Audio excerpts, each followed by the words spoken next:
এই বছরের পুজোটা মাম্মামের সাথে সাথে আমাদের বাড়ির সবার কিন্তু ভীষণ স্পেশাল। তার কারণ আমরা এই বছরের পুজোতেই প্রথমবার মাম্মামের সঙ্গে অঞ্জলি দিয়েছি, প্রথমবার ওকে নিয়ে ঠাকুর দেখেছি। কারণ এটা ওর দ্বিতীয়বার পুজো হলেও আগেরবার পুজোতে কিন্তু আমরা কোথাও বেরোতে পারিনি, কারণ মাম্মাম খুবই ছোট ছিল, এমনকি ঠাকুরটাও দেখতে পারিনি। আর এই বছরই তাই মাম্মাম প্রথমবার পুজোতে এত আনন্দ করলো। পুজোর প্যান্ডেলে যাওয়ার জন্য আমাদের থেকে বেশি কিন্তু ওরই আগ্রহ থাকতো। কথা বলতে না পারলেও বিভিন্ন ইশারা দিয়ে বুঝিয়ে দিত যে ও পুজোর ওখানটাতেই যেতে চায়। আর ওখানে গেলে তো ওর আনন্দের কোনো সীমাই থাকতো না। আর এই দিনটা ছিল নবমী, মাম্মামের জন্মদিনের দিন। দুপুরবেলায় বাড়িতে অনুষ্ঠান মিটে যাওয়ার পর সন্ধেবেলায় আমরা গেছিলাম একটু পাড়ার প্যান্ডেলে, কারণ ওখানে বিভিন্ন প্রতিযোগিতার আয়োজন করা হয়েছিল।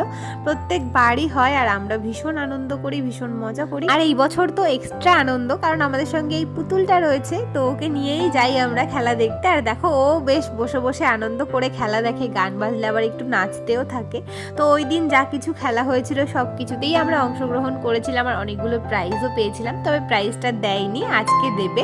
তো আজকে দশমী, আজকেও কিছু কিছু খেলার আয়োজন করা হয়েছে, তো সব খেলাতে আজকেও আমরা অংশগ্রহণ করেছি আর আজকেও প্রাইজ পেয়েছি।